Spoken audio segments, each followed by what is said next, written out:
본 방송에서 제공하는 투자 정보는 투자 판단에 대한 조언입니다.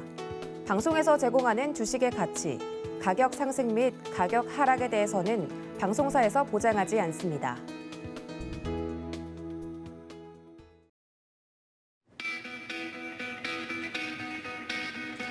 안녕하십니까. 고수익 작전 타임 진행의 도지엔입니다. 8월의 첫 거래일이자 8월 1일 시장 개장을 좀 앞두고 있는 상황입니다.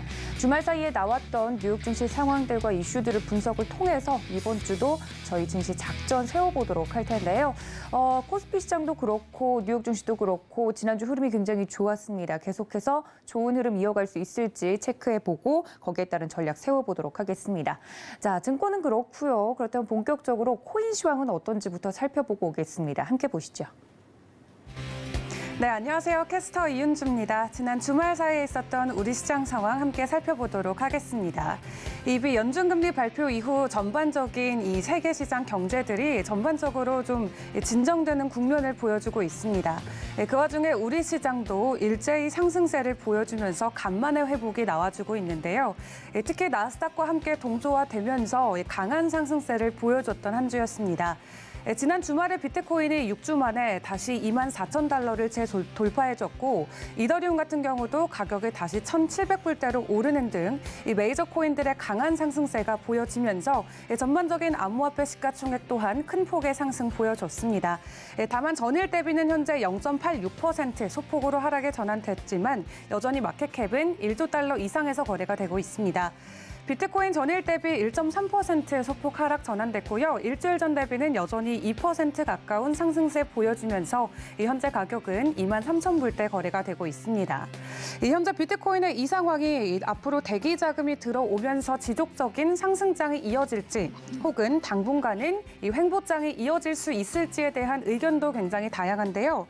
우선 25년의 이상을 경험을 가진 이 펀드 매니저죠. 이 댄 타피에로 같은 경우는 이 현재 구간에서 비트코인을 매수하는 것이 굉장히 좋은 생각이다라고 이야기를 하기도 했습니다. 다양한 지표들이 나오고 있지만 최근에 굉장히 좋은 평가를 받고 있는 푸엘 멀티표 지표를 근거로 현재 비트코인의 바닥에 가까워졌고 조만간 단기간 안에 상승할 수 있는 가능성이 있다라고 분석을 한 건데요. 지난 4번의 하락장에서 비트코인의 이 멀티 지표가 정확한 하락장세와 혹은 또 상승장세의 그런 반전세를 잡아냈다라고 이야기하면서 현재 이렇게 그린존에 들어와 있는 비트코인의 차트를 확인해 본다면은 지금이 적절한 매수 구간이다라고 이야기를 하기도 했습니다.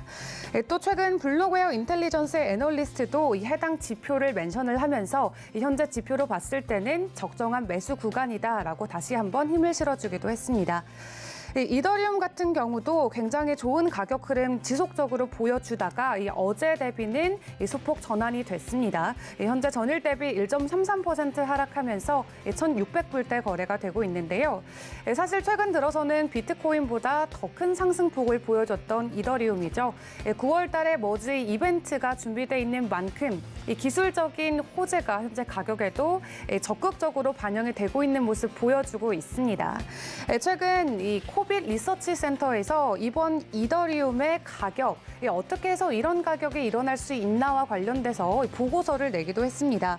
이 해당 보고서를 확인해 보니까 이 이더리움이 비트코인보다는 이 거시 경제의 영향을 덜 받는 것이다라고 좀 이야기가 나오고 있는데요.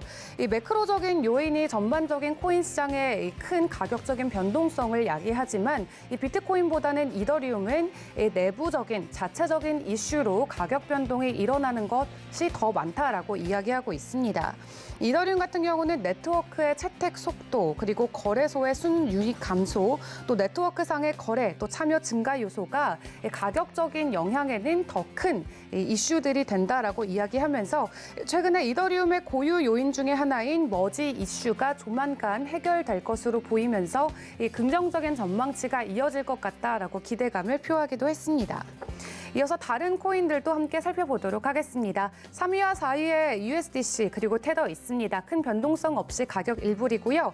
5위의 BNB가 전일 대비 2.37% 하락하면서 현재 가격은 282불에 거래되고 있습니다.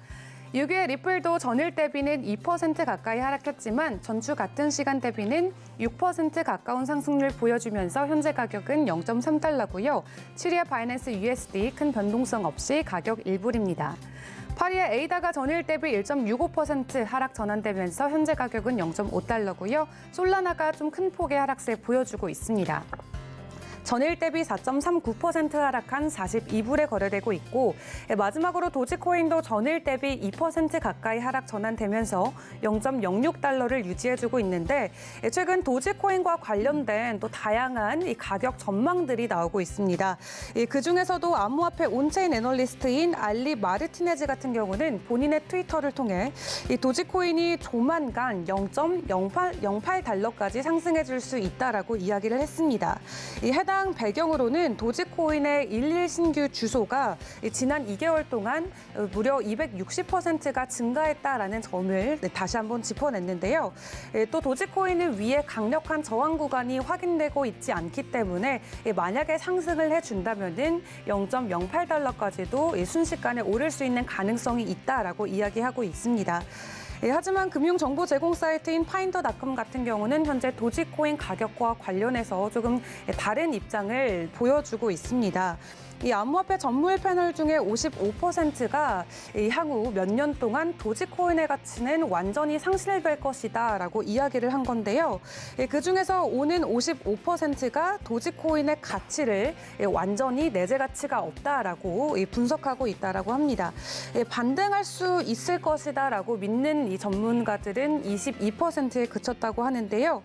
도지코인이 오는 2025년이면은 이 밈코인들의 모든 가치는 사라질 것 같다라는 이 업계 전문가들의 분석도 있었습니다.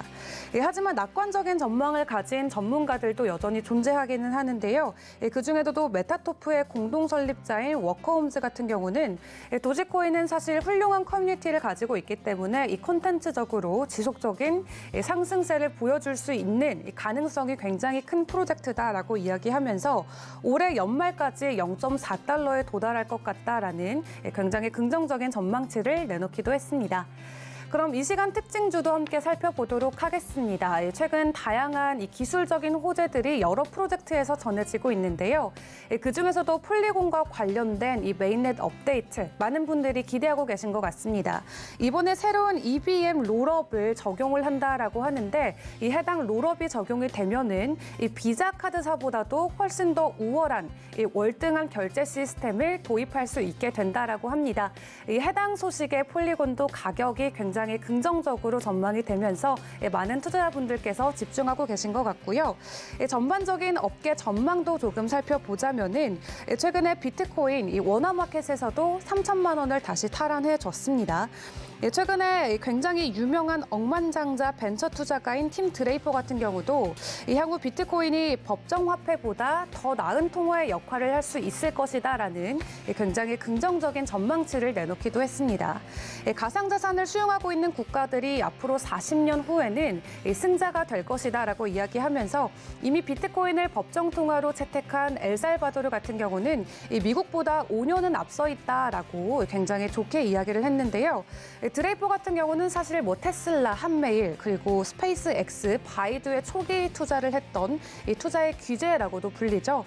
그는 앞서서 비트코인이 현재 경제 환경의 압력을 충분히 이겨낼 수 있을 만큼 강하다라고 분석을 하면서 비트코인에 대한 굉장히 장기적인 강한 지지 의사를 밝히기도 했습니다. 또 그런 한편 또 딜로이트에서 새로운 리서치 보고서를 발간을 했습니다. 앞으로 소매 업체에서는 75% 이상이 향후 2년 안에 비트코인을 통한 결제 지원을 하겠다라고 이야기를 했다라고 하는데요. 화장품과 패션, 운송, 식음료 등 다양한 소매 업계 고위 경영진을 대상으로 조사를 진행한 결과 75%가 넘는 경영진들이 오는 2년 안에 비트코인을 결제 옵션에 올리겠다라고 이야기했다고 합니다. 마지막으로 글로벌 이슈도 하나 살펴보도록 하겠습니다. 이 브라질 상파울루의 FC에서 이번에 선수 영입을 했는데 이 비용을 이 법정 통화인 달러가 아닌 이 스테이블 코인인 USDC로 결제를 했다라고 합니다. 사실 작년부터 이런 스포츠와 관련된 다양한 암호화폐 결제 도입 소식들이 전해졌는데 올해에도 다양한 선수들이 이 해당 페이를 암호화폐로 받는 모습들도 확인해 볼 수 있습니다. 지금까지 전반적인 암호화폐 시장 상황 전해드렸습니다.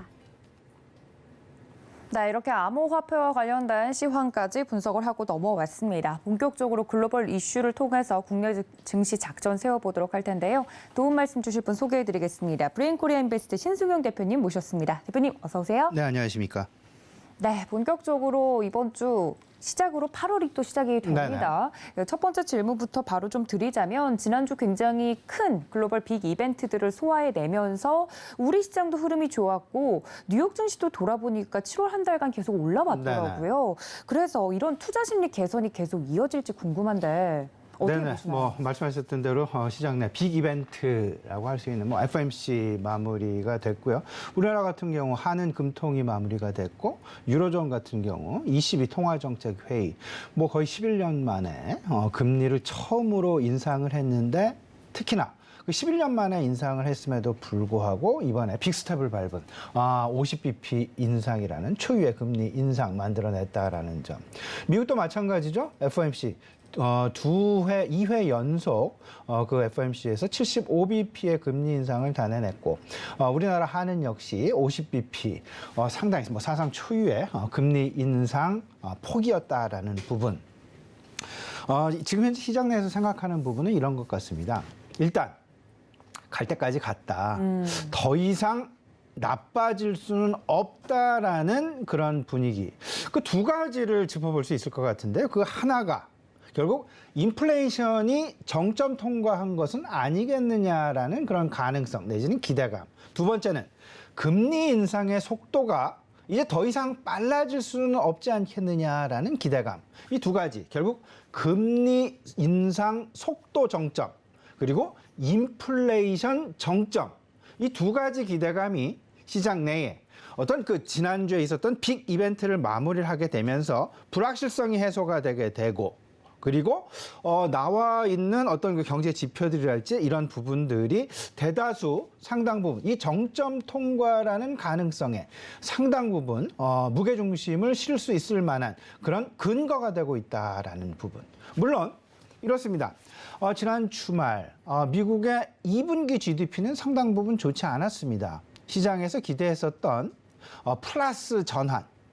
하지만 마이너스 0.9%.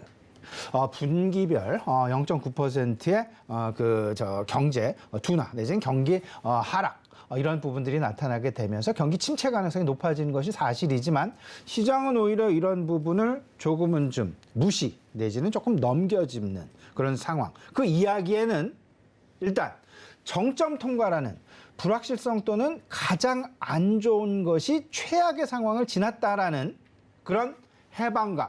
일종의 해방감과 그런 안도감 그런 부분들이 시장 내에 나타나게 되면서 시장의 투자 심리를 상당 부분 개선시키고 있는 것은 아닌가라는 생각을 해보게 됩니다. 세 가지입니다. 결국은 파월 의장 역시 FOMC 이후 기자회견을 통해서 금리 인상에 대한 속도 조절을 언급을 했고요. 두 번째, 앞서서 말씀을 드렸던 인플레이션에 대한 정점 통과 기대감. 이 배경에는 실질적으로 주요 원자재 가격의 하향 안정화 그리고 주요 식료품 가격의 하향 안정화, 곡물 가격의 하향 안정화 이런 부분들이 자리 잡고 있다라고 보셔야 될 것 같고 또 하나 우리가 간과해서는 안 될 부분이 금리 인상 속도가 상당 부분 빠른 속도를 내다 보니까 이에 따른 경기 침체에 대한 우려감이 밀물처럼 우리 시장으로 찾아왔었고 이 밀물이라는 그 속도가 너무나 빠르게 다가와서 시장의 변동성이 확대된 것은 아닌가. 그에 대해서 이제 조금 좀 정신을 차리고 보니 그 당시에는 조금 너무나 우려감이 컸었지만 지금 조금 안정화되는 그런 모습을 보니 그동안 우리 시장에 반영되었던 변동성 부분은 너무 섣불리 그것도 너무 과도하게 미리 반영된 것은 아닌가라는 의구심이 시장 내에 찾아들게 되면서 빅 이벤트가 마무리되면서 일단 시장 안도 랠리 가능성이 상당 부분 높아지고 있다. 또 하나 우리가 간과해서는 안 될 부분이 이제 7월 FOMC가 끝났죠. 8월 FOMC는 없습니다. 9월 20일 이제 한 2달 정도 한 달 반 정도 남겨놓고 있는 그런 상황. 그 동안은 시장 일단은 뭐 그 사이에 다양한 경제 지표를 시장에서 예의주시는 하겠지만 통화 정책과 관련해서 그리고 긴축 속도와 관련해서는 더 이상 나빠질 것은 없다라는 그런 가능성 상당 부분 높을 것이다라는 점 우리가 생각을 해보면서 조금은 좀 과거 2, 3주, 3, 4주와는 다르게 우리의 포트폴리오를 좀 꾸려 나가야 되겠다라는 부분 분명하게 말씀을 좀 드려보고요. 우리가 또 잊어서는 안 될 부분이 있습니다.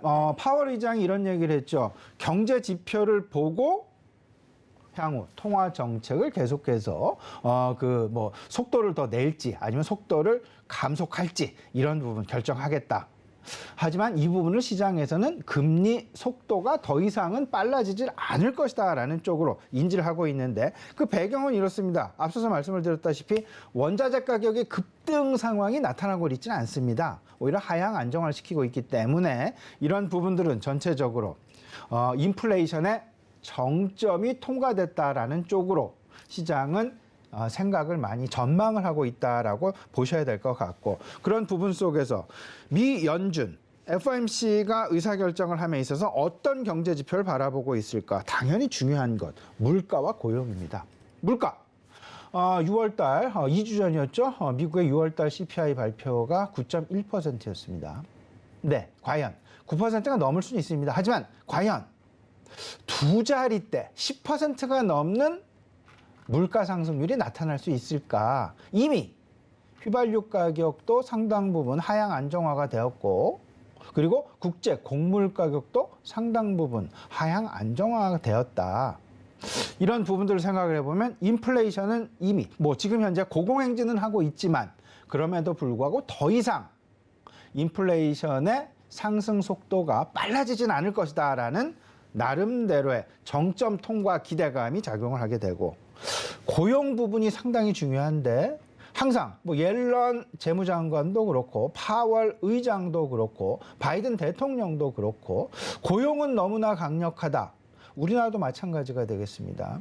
강력한 고용에 이어서 따라오는 것은 바로 월급이 될 것이고요. 그 월급을 가지고 시장에서 소비를 하고 그 소비 부분이 다시 기업으로 들어가는 소위 말하는 선순환 고리의 가장 앞선 부분에 있는 것이 고용이 되겠습니다. 그래서 물가와 고용을 FOMC, 미 연준 그리고 한은 통화위원회에서도 금통위에서도 상당히 신경을 쓰고 중간 정책 목표로서 사용을 하고 있는데요.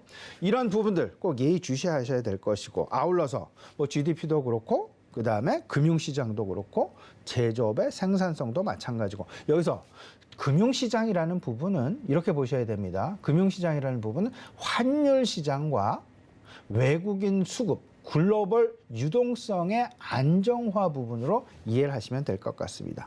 그렇게 되면 결국 시장 평가를 좀 해보면요. 통화 정책이 이미 금리 인상 속도가 정점을 통과했다. 이에 대한 배경 따져보면 이렇습니다. 그 지난주에 이전에는 사실상 인플레이션이 높아지니까 통화 금리 인상이 가속도를 냈다 보니까 경기 침체에 대한 우려감이 커졌고 경기 침체에 대한 우려감이 커지니까 주요 원자재 가격이 반락하더라. 근데 지난주 상황을 따져보겠습니다. 그런 상황들이 지금 이어지다가 한 번 더 이제 자이언트 스텝을 했죠. 그렇게 되면서 시장에 던진 메시지는 이제 더 이상 금리 인상 속도가 빨라질 가능성이 있을까? 그 부분에 대해서는 제한적이라는 쪽으로 무게중심이 상당 부분 실리고 있습니다. 그 이야기는 결국은 인플레이션 정점 통과를 했다. 그리고 통화 정책도 정점 통과를 했다라는 안도감. 이렇게 되면서 금융시장이 안도하는 분위기. 그렇다면 향후 앞으로는 어떤 상황이 전개가 될까? 이제 인플레이션도 정점을 통과하는 그런 분위기, 통화 정책도 정점을 통과하는 분위기, 그렇다라면 경기 침체에 대한 우려감이 잦아들게 될 것이고, 그 이야기는 결국은 시장 안정화, 새로운 평형점을 찾아서 시장 안정화를 도모하게 되는, 수렴하게 되는 그런 모습이 전개가 될 것이 아닌가. 그렇게 된다라면 금융시장의 안정은 곧 외국인 수급의 개선을 만들어낼 것이고, 기관 수급의 개선을 만들어내게 되면서 전체적인 수급이 안정화 기조로 돌아가게 되고, 이렇게 되면서 전체적으로 다시 도돌이표의 어떤 변동성 장세에서 안정화로 다시 들어가게 되는 도돌이표 장세가 나올 것이다. 여기서 우리에게 주는 해안, 결국은 낙폭이 과대된 업종이 무엇일까 찾아보고, 그리고 외국인들과 기관들이 가장 그 사이에 많이 팔았던 업종이 무엇일까, 그리고 시총 대표주, 그리고 업종 대표주가 무엇일까, 그런 부분들을 먼저 선취해 놓는 전략이 필요해 보이지 않나 분명하게 말씀드립니다. 네, 최근 안도랠리가 펼쳐지고 있는 시장에 대해서 자세하게 좀 설명을 해주신 것 같습니다. 우리 대표님께서 이야기를 해주시면 이런 흐름들이 한 번에 좀 이해가 돼서 굉장히 좋은데, 저는 굉장히 좀 신중한 투자자라 그런지 궁금한 게, 이렇게 계속 발표가 되고 있는 경제 지표들이 나아진 것이 없는데 안도랠리가 나오고 있는 것 아니겠습니까? 실적만 보더라도 악재와 호재 중에서 지금은 시장이 좋으니까 호재 쪽으로 조금 실적에 대한 풀이들도 많이 바뀌고 있는 것 같습니다. 그 핵심적인 배경에 대해서 이야기를 해주신다면. 예. 뭐 이렇게 좀 보셔야 되겠죠. 그러니까 항상 시장에는 악재, 호재 공존을 합니다. 같이 있죠. 예. 네. 근데 투자 심리에 따라서 악재에 더 민감하게 반응할 때가 있고, 호재에 더 민감하게 반응을 할 때가 있습니다. 근데 네. 지난주 시장 상황을 자세히 들여다보시면요, 지난주부터 이미 시장에는 다소간의 좀 힌트가 보였습니다. 악재는 오히려 조금 좀 수면 아래로 가라앉는 그런 모습. 하지만 호재, 그렇게 큰 호재도 아니지만 일부러 좀 고의적으로 그 호재를 부각시켜지는 그런 분위기가 감지되었다. 뭐 일례를 든다라면 마이크로소프트가 그 가장 큰 예가 아닐까 싶습니다. 마이크로소프트 그다지. 근데 PC 수요가 정체되고 PC 수요가 둔화되고 미래의 어떤 그 PC 수요에 대한 전망도 그리 밝지 않습니다. 다만 서버의 어떤 그 개선, 40%는 넘는 개선세, 이런 부분들 나타나게 됐지만, 일단 PC 수요의 둔화, 그리고 달러화의 강세에 따른 영업 실적의 부담감, 이런 부분들은 오히려 수면 아래로 가라앉고, 클라우드 서버의 증가 쪽에 오히려 시장은 더욱더 주목하는 그런 모습이었다라는 점. 악재는 조금 묻히고 호재는 오히려 강조되는, 아마존도 마찬가지였습니다. 그리고 애플 컴퓨터에도 마찬가지 그런 상황들이 나타나게 됐는데, 하다못해 우리 경제 지표에서도 마찬가지였죠. 지난주 금요일 미국의 2분기 GDP가 속보치가 발표가 됐습니다. 마이너스 0.9%. 지난 1분기 마이너스 1.6%에 의해서 2분기 연속 침체였습니다. 2분기 연속 마이너스 성장이었습니다. 그럼에도 불구하고 시장은 오히려 불확실성 해소라는 그런 쪽에 더 무게중심이 쏠리게 되면서 마이너스 성장이라는 부분이 오히려 시장에 묻히는 재료로서, 악재가 악재로서 발휘를 하지 못하고 오히려 긍정적인 쪽으로, 지금 현재의 상황, 과거는 과거일 뿐이다 라는 쪽으로 오히려 해석이 되면서 이제 앞으로 3분기를 우리가 기대해 볼 수 있지 않겠느냐 라는 쪽으로 시장의 투자 심리에 무게중심이 쏠렸다라는 점. 그만큼 지금 현재 시장의 투자 심리는 부정적이기보다는 긍정적인 쪽이다라고 보시는 것이 낫지 않나라는 그런 생각이 좀 많이 들고요. 여기에 더 나아가서 2분기 이제 뭐 빅텍 주식들의 실적 발표는 다 마무리가 됐습니다. 그렇게 되면서 실적 시즌은 거의 정점을 통과했다 해도 과언이 아니다 싶은데요. 지금까지 지난주까지 미국 S&P 500 기업 중에 56% 기업이 실적 발표를 했습니다. 그중에 73%가 일단은 전망치 대비 긍정적인 실적을 발표를 했다. 이런 부분에 시장은 다소 안도하는 그런 모습이었고, 발표하는 기업들의 실적, EPS가 전년 동기 대비해서, 그리고 전망치 대비해서 6% 정도 좀 개선되어지는 그런 모습을 보였다. 일단 실적은 긍정적이었다라는 점. 이런 부분들이 시장을 안도하게 만드는 상당 부분 중요한 부분이었다라고 말씀을 좀 드려보고요. 지금부터 우리가 주목해야 될 부분 무엇일까 생각을 해보면 명확합니다. 가장 중요한 것, 물가도 물가지만 저는 이렇게 생각합니다. 고용 쪽에 우리는 주목을 해야 될 것이다. 마침 이번 주말 미국의 고용보고서 발표가 예정이 되어 놓고 있는 그런 상황입니다. 이번 주말, 이제 5일이죠. 미국의 7월 고용지표, 특히나 실업률에 우리가 좀 주목을 해야 되겠다. 바이든 대통령이나 옐런 장관이나 파월 의장이나 모두 다 지금 현재의 고용시장은 단단하다, 강력하다.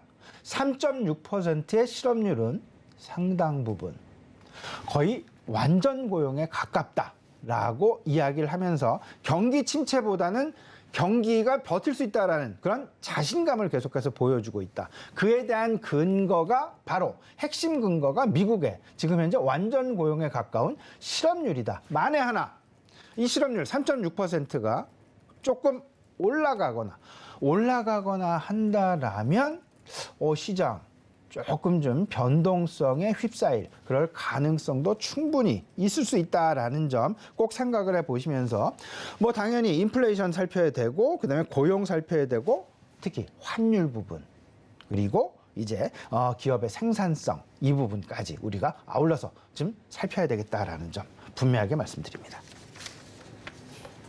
네, 최근 시장에 대해서 정말 면밀하게 살펴봐 주고 계십니다. 이게 국내 증시 작전에 조금 집중해서 이야기를 해보자면 외국인들의 수급이 키가 될 것 같은데 대표님이 말씀해 주신 것처럼요. 관련돼서 이 외국인 수급과 더불어서 국내 증시 작전까지 좀 한 번에 이야기를 해주시면 감사하겠습니다. 네네. 일단 그 외국인 수급이 2달 만에 일단 순매수로 전환이 됐죠. 2.3조 원.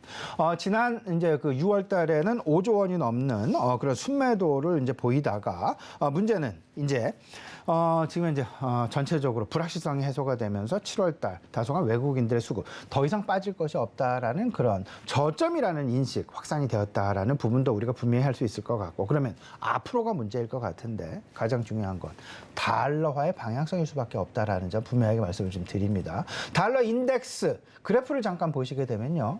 7월 초부터 다소간 이제 하향 안정화되어지는 그런 모습이 달러 인덱스의 그래프에서 분명하게 나타나고 있다라는 점을 우리 시청자는 분명히 보실 수 있을 것 같은데 외국인의 수급은 항상 환율에 가장 민감하게 반응을 한다. 그 환율은 항상 동면의 양면과 같다라는 그런 부분 생각을 하셔야 되겠죠. 지금 달러 인덱스 그래프가 나가고 있는데 한 2주 전, 3주 전부터 달러 인덱스 최고치를 찍고 지금 아래로 내려가는 그림, 하향 안정화되는 그림 분명히 보실 수 있습니다. 이 부분을 보시면서 직접적인 주가 영향 부분이 무엇이고 간접적인 주가 영향 부분이 무엇일까? 이 부분을 우리 입장에서 생각을 하지 마시고 외국인 입장에서 달러로 우리나라 주식을 매수하고 있는 외국인의 입장에서 생각을 해보면 달러 인덱스가 높아지면 높아질수록 그들의 우리나라 주가에 대한 매력도는 커질 수밖에 없다. 이 부분 잘 생각하셔야 됩니다. 그리고 간접적인 부분 생각을 해보시면 달러화, 그들의 국외에서의 경쟁력 그리고 국내에서의 미국 내에서의 글로벌 글로벌 기업들과의 경쟁력은 가격 경쟁력은 오히려 뒤처질 수밖에 없다. 이 두 가지가 과연 어떤 순차적인 어떤 순서로 영향을 미치게 될까? 이 부분 잘 생각을 해보시면서 기업 관점에서는 가격의 경쟁력 그리고 그 달러로 환산되어지는 주가 이 부분을 잘 생각을 하시면 이게 정반대로 움직인다라는 점 생각하실 수 있을 것 같고 소비 관점에서 보시게 되면 달러화, 내수 구매력 그리고 글로벌 기업들과 미국 기업들과의 그들의 내수 시장 내에서의 가격 경쟁력 분명히 다르게 나타난다. 결국은 제조업의 경쟁력과 소비 구매력 이게 이제 어떻게 서로 간에 영향을 미치게 될 것이냐. 궁극적으로는 달러화의 하향 안정화가 글로벌 경기 안정에 상당 부분 기여를 하게 될 것이지만 그 자리를 찾아가는 과정 속에서 먼저 반영되는 것이 있고 나중에 반영되는 것이 있다. 이 부분 잘 생각해 보시면서 3분기 기업 실적 때에는 이런 부분들이 과연 어떻게 영향을 미치는지 분명히 생각을 해보셔야 될 것 같고요. 일단 전체적으로 오늘 시장 그리고 이번 주 시장 지금 정리를 해보면 일단 시장의 투자 심리는 긍정 모드로 선회한 것이 분명하지 않나라는 나름 생각을 좀 가져보게 됩니다. 모든 불확실성이 있는 요소들, 금리 인상 속도에 대한 불확실성, 그리고 인플레이션에 대한 불확실성, 일단은 정점을 통과했다라는 그런 기대감, 안도감 상당 부분 불러일으킬 수 있다. 하지만 우리가 앞으로 봐야 될 것, 환율 시장의 움직임, 외국인 수급과 바로 연결이 있습니다. 그리고 외국인들의 수급이 과연 어떻게 영향을 미치는지, 그리고 고용이 과연 어떻게 당장 이번 주 미국의 7월 고용보고서 발표가 된다라는 점. 실업률 3.6%, 이보다 높아지게 되면 변동성이 늘어나게 되고 이보다 낮아지게 되면 시장 안정화 조금은 더 지속될 가능성이 있다. 8월에는 잭슨홀 회의가 있습니다. 그래서 FOMC가 없고요. 9월 20일 9월 FOMC 전까지 안도랠리 가능성 상당히 높을 수 있으니까요. 이에 맞는 포트폴리오, 조금 안정적인 포트폴리오 다시금 재창출하는 그런 과정으로 삼으시면 어떨까 싶습니다. 네, 이렇게 이번 주 전반적인 증시 일정까지 함께 녹여서 전략을 세워드렸습니다. 지금까지 브레인코리아 인베스트 신승용 대표님과 함께했습니다. 대표님 고맙습니다. 네, 보다 자세한 국내 증시 작전 세워보도록 하겠습니다. 교보증권 여의도금융센터 윤여민 FP 연결되어 있습니다. FP님 안녕하십니까? 네, 안녕하십니까? 네, 반갑습니다. 이번 주 그리고 다음 주 많은 분들이 이제 휴가철을 즐기고 계시는 것으로 알고 있는데 지난주 우리 증시부터 좀 정리를 하고 넘어가 보도록 하겠습니다. 8월장에도 저희는 바쁠 테니까요. 지난주 우리 증시 어떤 부분부터 리뷰를 좀 해볼까요? 예, 일단 지난주 금요일 우리 증시는 상승세를 이어갔습니다. 특히 이제 코스피 같은 경우는 지난주 5일 모두 좀 상승하는 모습을 좀 보여줬고 2021년 이후에 월간 최대폭으로 좀 상승하는 모습 보여줬다 말씀드릴 수 있을 것 같은데 일단은 좀 호재가 하나 있었죠. 지금 미국의 GDP가 이제 좀 마이너스 성장이 좀 발표가 됐는데 오히려 좀 긍정적으로 작용을 했습니다. 일단 뭐 공식적인 침체가 아니라는 시각, 특히 이제 고용과 소비 같은 경우는 침체 수준으로 보기는 어렵다. 이런 측면에서 봤을 때 오히려 연준의 긴축이 느리게 할 것이다라는 분석이 있었고요. 특히 이제 12월 이제 미국 기준금리 전망도 3.25에서 3.5% 정도 수준, 뭐 이런 부분을 통해서 제가 볼 때는 좀 긍정적인 뉴스가 좀 전해지지 않았나 생각이 듭니다. 그리고 일단은 우리나라 시장에서 보게 된다면 대형주가 좀 엇갈리는 좀 움직임이 좀 나왔다 볼 수 있을 것 같은데 뭐 이런 측면에서 지수의 좀 상승폭은 좀 제한되지 않았나 생각이 듭니다. 특히 이제 카카오, 네이버 같은 이제 플랫폼, 인터넷 업체들이 좀 오랜만에 좀 상승을 해줬는데요. 뭐 아마존의 급등이라든지 뭐 금리 속도 조절 관련된 어떤 기대감이 좀 반영이 됐다 볼 수 있을 것 같고, 다만 이제 SK하이닉스 같은 경우는 실적이 좀 공개된 이후에 약간 좀 주춤한 모습이 있었습니다. 뭐 인텔도 시간에 좀 하락을 했고 중국의 우려도 일부 좀 반영한 부분이 있었는데요. 결국 이제 이러한 것 같습니다. 이제 한쪽이 움직이면 다른 한쪽이 좀 밀리는, 뭐 아직 유동성이 좀 부족하다라는 의미로 좀 볼 수 있을 것 같고, 다만 이제 뭐 우리나라 증시 지난주 좀 상승세를 이어가긴 했습니다만 미국 증시 대비해서는 그래도 좀 약한 편이 아닌가 좀 생각이 드는데, 사실 우리나라만 이런 것이 아니라 아시아 증시 대부분이 좀 비슷한 부분이라고 좀 생각이 듭니다. 미국 금리가 어쨌든 좀 높은 수준에 있기 때문에, 그리고 또 추가 인상도 분명히 유력해 보이는 것 자체가 좀 부담이 되지 않을까, 뭐 이런 측면에서 달러화에 대한 재상승에 대한 것도 좀 어느 정도 염두를 해줘야 되지 않나 생각이 들고 있고요. 그리고 이제 좀 악재 아닌 악재라고 볼 수 있는 것 중에 하나가 이제 좀 미국 정상회담, 미국과 중국의 정상회담 관련돼서 뭐 통화를 좀 오래 하긴 했는데 뭐 기대했던 것만큼 뭐 관세 관련된 내용들이 아직까지는 보도된 것이 없습니다. 이런 측면에서 좀 중국 증시 같은 경우는 지난주에 약간 좀 하락을 하면서 좀 실망감이 반영된 부분이 있습니다. 뭐 어쨌든 우리나라 증시 같은 경우는 이제 뭐 지난주 반등을 했고요. 다만 이제 추가적으로 상승할 수 있는 좀 유동성이라든지 동력은 조금 부족한 상태가 아닌가. 다만 이제 금리 인상에 대한 부분은 좀 피크를 찍었다. 실적 같은 경우는 지지 요인이 있기 때문에 이러한 부분에 좀 복합적인 좀 요소들이 좀 작용하고 있지 않나 생각하고 있습니다.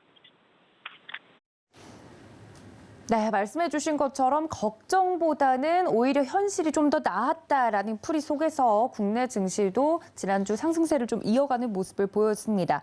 다음 질문으로 좀 넘어가자면 2분기 어닝 시즌이 좀 전환점을 돌았습니다. 반환점을 돈 가운데 10곳 중 6곳의 상장사가 영업이익이 기대치를 상회했다는 긍정적인 내용이 좀 나왔는데 걱정이 과도했던 것일까요? 이 어닝 시즌에 대한 분석 어떻게 해볼 수 있을까요? 예, 일단 앵커님께서 말씀하셨던 것처럼 이제 국내 상장사 10곳 중에 6곳 정도가 지난 2분기 특히 시장의 예상치를 좀 웃도는 이제 어닝 서프라이즈를 좀 기록을 하고 있는 것으로 나타나고 있는데요. 특히 이제 뭐 2001년부터 올해 1분기까지 평균 어닝 서프라이즈 기업 비율이 43% 정도 됐는데 이 부분을 되게 크게 웃도는 수준이라고 볼 수 있을 것 같습니다. 사실 2분기 걱정이 많았죠. 특히 이제 원자재 가격의 좀 급등이라든지 뭐 중국 코로나19 봉쇄라든지 뭐 글로벌 통화 긴축 사실 뭐 악재들은 엄청 많았습니다. 뭐 이런 부분들이 2분기에 좀 실적에 대한 우려가 있었고요. 뭐 이런 부분들 때문에 사실은 컨센서스가 좀 하향되는 것도 분명히 한몫을 하지 않았나 좀 생각이 되는데 이러한 가운데서도 이제 국내 기업들이 좀 선방을 하고 있다는 평가가 좀 나오고 있고요. 특히 이제 2분기 어닝 서프라이즈의 주요 원인으로 보게 된다고 하면 결국 이제 환율 효과가 아닌가 싶습니다. 원화 가치가 좀 하락을 하면서 수출 기업들의 가격 경쟁력이 상승을 하고 이러한 부분들이 좀 이익이 좀 개선되는 효과가 있지 않나라는 생각을 하고 있고 또 이제 지난주 이제 발표가 있었죠. 특히 한국은행이 발표한 2분기 실질 GDP 증가율 같은 경우도 시장의 예상치를 웃도는 0.7%를 좀 기록을 하면서 그래도 이제 민간 소비가 글로벌 대비해서 좀 탄탄하게 이루어지고 있는 부분이 좀 기업 실적에 도움이 되지 않았나 생각을 하고 있습니다. 특히 이제 컨센서스를 좀 보게 된다고 하면 사실 에코프로 상당히 좀 압도적인 모습을 보여줬죠. 2분기 영업이익 같은 경우 1,700억을 좀 기록을 했는데 컨센서스가 이제 600억이 안 됐습니다. 거의 이제 186% 정도 상회하는 모습을 좀 보여줬고, 뭐 포스코 케미칼, 오스템 임플란트, 에코프로 BM, 포스코 인터내셔널, 현대 롯템, 여기 현대차까지 대부분의 기업들이 지금 어닝 서프라이즈가 나오고 있고 또 앞에서 말씀드렸던 뭐 SK 하이닉스까지 지금 이런 측면에서 봤을 때 뭐 이제 2분기에 실적을 발표한 회사들 같은 경우 이제 눈높이가 3분기로 옮겨가고 있죠. 이에 따라서 포스코 케미칼 같은 경우는 이제 3분기 영업이 컨센서스가 좀 올라가고 있죠. 에코프로 BM, 포스코 인터내셔널, 현대차 같은 경우도 지금 1분기, 그러니까 1개월 전보다 지금 3분기 영업이 컨센서스가 좀 올라가고 있는 상황입니다. 이런 측면에서 봤을 때 우리나라 기업들 선방을 하고 있고 또 호실적이 좀 나오는 종목들을 중심으로 해서 매수세가 좀 몰리고 있는 부분이 있기 때문에 확실히 2분기 어닝 시즌에 대한 체크 필요하지 않을까 생각하고 있습니다. 네, 그렇다면 오늘장 작전 그리고 이번 주 작전은 어떻게 세워보는 게 좋겠습니까? 일단은 이제 미국 시장을 좀 전날 시장을 좀 봐야 되지 않을까 생각이 드는데 이제 애플, 뭐 아마존, 뭐 실적 효과로 한 3에서 이제 10% 정도 상승한 모습을 좀 보여줬죠. 특히 이제 애플 같은 경우는 이제 아이폰 성적이 좀 나름대로 의미가 있다고 평가가 되고 있고 지출을 좀 줄이는 상황에서도 아이폰의 수요는 좀 견조하다 볼 수 있을 것 같습니다. 그리고 일단 물가 관련 지표가 예상치 범위에서 좀 나왔다 볼 수 있을 것 같은데 특히 이제 미국 같은 경우는 6월에 PC 가격 지수가 전년 대비했을 때 한 6.8% 정도, 지금 근원 PC 같은 경우는 지수가 한 4.8% 정도 올랐는데요. 뭐 예상치 전후긴 합니다만 그래도 높은 수준이 아닐까 좀 생각을 하고 있고 이에 비해 2분기 고용 비용 지수 같은 경우 전년 대비 1.3% 정도 좀 보이는데 결국 이제 물가는 분명히 오르고 있습니다만 2분기 임금 상승률도 상당히 좀 따라가고 있다. 이런 측면에서 봤을 때 금리 인상폭을 좀 낮게 볼 이유가 좀 약해졌다는 평가도 있는 상황입니다. 뭐 여기에 또 이제 볼스틱 애틀란타 총재 같은 경우는 침체가 아니라고 좀 주장을 하고 있는 상황이고 물가를 잡기 위해서 그냥 금리를 올려야 된다라는 좀 주장을 하고 있는 부분이 있기 때문에 미국 같은 경우는 뭐 실적이 좀 잘 나온 상태에서 이렇게 좀 금리에 대한 부분들을 올릴 수 있겠습니다만 침체가 아니라는 주장이 좀 나오고 있다는 점에서 봤을 때 여전히 시장은 좀 긍정적인 기조로 흘러갈 수 있지 않을까 좀 생각을 하고 있고 뭐 이러한 측면에서 우리나라 시장도 지난주와 마찬가지로 이번 주 좀 이제 경기에 대한 어떤 완화된 스탠스 여기에 이제 실적에 대한 좀 이런 부분을 좀 집중해봐야 되지 않을까 싶은데 사실 이번 주 같은 경우는 이와 더불어서 유가와 좀 달러의 흐름이 좀 중요해지지 않을까 좀 생각을 하고 있습니다. 이 두 가지 수치를 계속 체크해봐야 되지 않을까 생각이 들고 있고 특히 이제 앞에서 말씀드렸던 것처럼 우리나라 같은 경우는 좀 종목 장세가 좀 차별화된 모습을 좀 보여주고 있습니다. 좀 수급이라든지 이런 부분을 봤을 때 좀 실적이라든지 이슈가 있는 쪽으로 좀 많이 몰리고 있는 부분이 있기 때문에 테마성보다는 실적을 좀 동반한 좀 수급이 들어가고 있는 이런 좀 종목들에 대한 관심 여전히 유효하다고 말씀드릴 수 있을 것 같습니다. 네, 이렇게 오늘장 작전까지 세워봤습니다. 지금까지 교보증권 여의도금융센터 윤여민 FP와 함께했습니다. FP님 고맙습니다. 네, 감사합니다. 자, 다음에는 종목에 대한 자세한 작전 세워보도록 하겠습니다. 글로원 파트너스 이성웅 이사님 전화 연결되어 있습니다. 이사님 안녕하십니까? 네, 안녕하세요. 네, 반갑습니다. 7월을 뒤로 하고 8월에 첫 거래일을 좀 앞두고 있습니다만 첫 번째 이슈부터 짚어보면 2분기 실적 시즌에 대한 이야기 이어오고 있습니다. 그래서 대부분 좀 걱정했던 거와는 달리 실적이 잘 나오고 있다 이슈들이 나오고 있는데요. 환율 상승에 따른 수혜를 입은 업체들을 중심으로 깜짝 실적이 나타나고 있는 것 같습니다. 자세한 상황 전해주시죠. 네, 일단 기본적으로 수출 기업들의 실적 호조가 나타나고 있습니다. 대표적으로 긍정적인 실적이 나타났던 게 자동차 업종이었고요. 나머지 IT와 관련된 기업들 같은 경우도 긍정적인 실적을 저희가 볼 수가 있고, 추가적으로 봤을 때 수출과 관련된 기업들의 실적에 호조가 나타날 가능성이 높을 것으로 보입니다. 미국 시장 같은 경우는 농기가 관련된 종목들도 주가가 반응을 하는 모습이었고요. 여기에서 알 수 있듯이 우리나라 기업들 같은 경우도 이러한 업종들 같은 경우에 주가가 강할 가능성 높을 것으로 보입니다. 시장이 예상보다는 다르게 2분기 실적에 대해서 반응을 하는 시장의 모습이 나타나고 있습니다. 그렇다 보니 주가의 강세를 저희가 볼 수가 있고요. 기판 업체 같은 경우도 신테가 같은 기업 실적 예상치가 한 900억 원 정도대가 예상이 됐는데 1,000억 원 이상이 나타나면서 아주 긍정적인 실적을 발표하는 모습이었습니다. 이 부분을 요약해서 봤을 때 저희가 생각을 해볼 점은 지금 주가의 반응이 실적 예상치가 낮아져 있는 기업들 중심으로 해서 일단 절대 주가 같은 경우가 덜 오른, 즉 바닥권 대비해서 덜 오른 기업들 같은 경우에 주가가 실적 발표 이후에도 강한 모습입니다. 실적 예상치 대비해서 20% 이상 잘 나오는 기업에 대해서는 실적이 나오고도 주목을 할 필요가 있다는 점 강조드리겠습니다. 네, 그렇다면 앞으로 실적 발표가 남아있는 종목 중에 봐야 될 것 같은데요. 오늘 준비해 주신 특징적인 종목 어떤 종목일까요? 네, 오늘은 롯데칠성을 말씀드리겠습니다. 롯데칠성은 금일 실적 발표 예정에 있습니다. 음식료 업종 같은 경우는 2분기까지는 실적에 대해서 뚜렷하게 좋아지는 요인이 낮을 수도 있습니다. 다만 저희가 생각해야 될 점은 리오프닝에 대한 부분이 실적에 반영되는 구간, 그리고 소주라든지 맥주 가격 같은 경우 인상이 반영되는 구간이 이제 2분기 실적이라고 할 수 있겠습니다. 추가적으로 좀 과점 부분이라든지 시장 점유율이 확대되는 음료라든지 그 부분이 있다고 하면은 또 기대감이 더해질 수 있겠는데요. 제로 칼로리와 관련된 음료 부분, 그 부분이 롯데칠성 같은 경우는 시장 점유율이 50%대로 증가하면서 기대되는 부분이 있다는 점입니다. 2분기 예상 영업이익은 600억 원대 초반이 전망되고 있습니다. 연간 실적 같은 경우를 저희가 종합적으로 봤을 때 이 정도 실적이 나온다고 하면은 주가 수익 비율이 한 10배 정도 초반, 9배 이러한 구간까지 갈 수 있다는 점에서 관심을 가져야 되겠고, 가격적으로는 17만 4천 원대에 접근 가능하다는 결론이겠습니다. 네, 오늘의 첫 번째 종목 롯데칠성 이야기를 해드렸습니다. 오늘 실적 발표가 예정되어 있는 기업이고요. 가격 접근이 가능한 부분은 17만 4천 원대에 접근이 가능하다 말씀을 드렸습니다.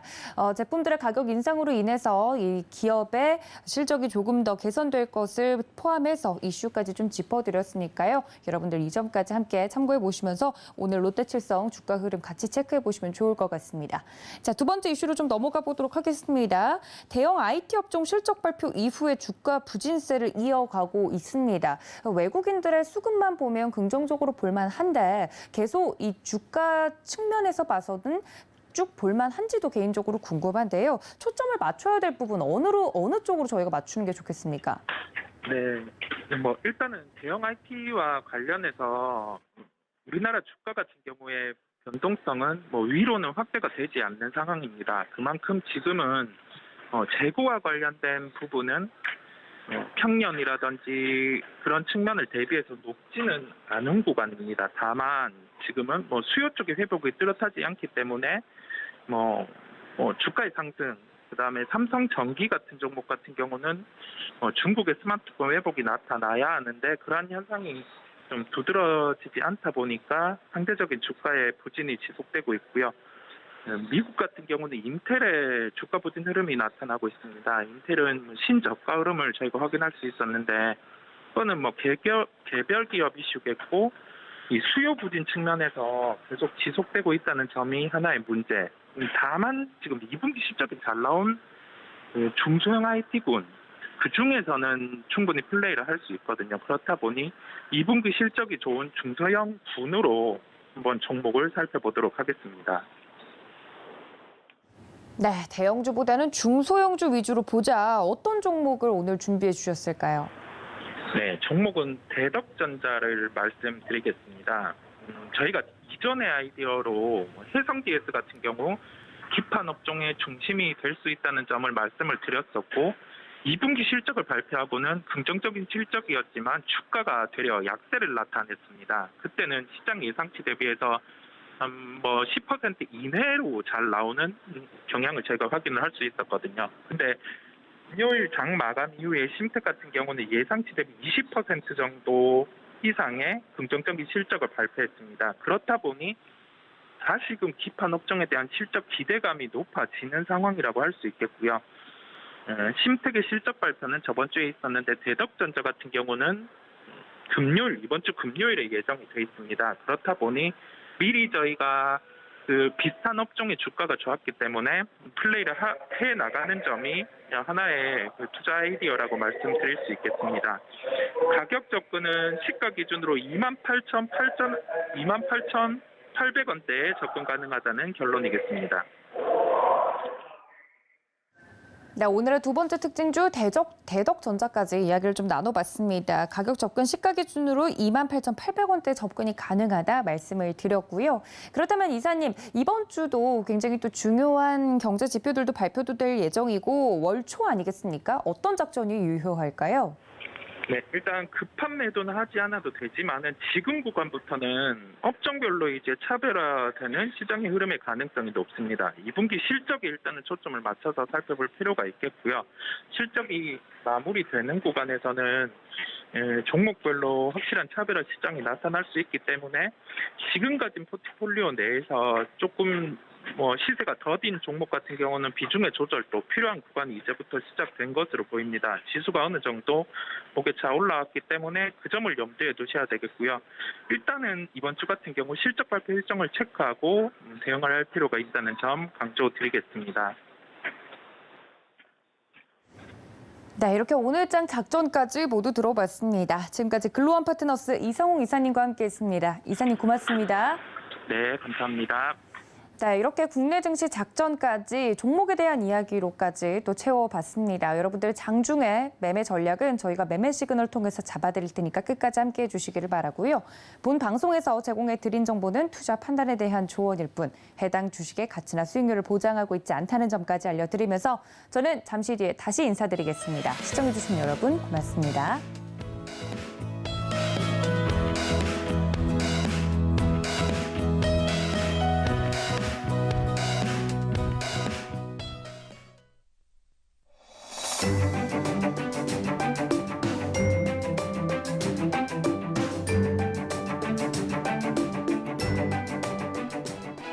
안녕하세요. K웨더 라이프스타일 예보 신지수입니다. 제6호 태풍 트라세는 현재 서귀포 남쪽 약 330km 부근 해상에서 시속 32km로 북상하고 있습니다. 이 태풍은 오늘 아침 서귀포 남쪽 해상에서 열대 저압부로 약화되겠는데요.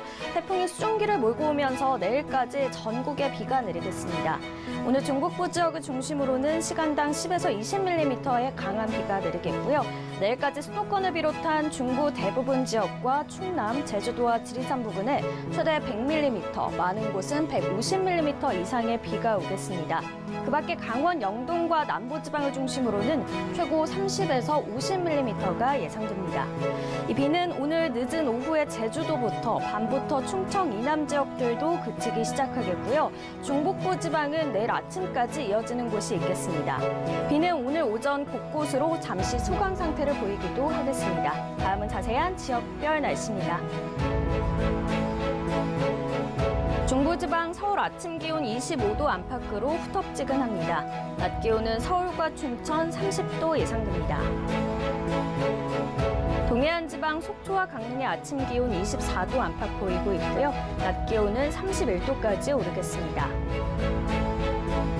남부지방 아침인 지금 광주 26도, 대구 27도 안팎으로 열대야를 보이고 있고요. 한낮에는 광주 30도, 대구 32도로 덥겠습니다.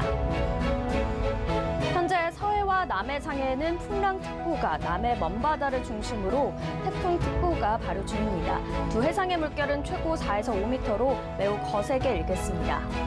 당분간 중북부 지방은 비가 내렸다 그치기를 반복하겠고요. 그 밖에 곳곳으로도 소나기가 자주 지나겠습니다. 날씨였습니다.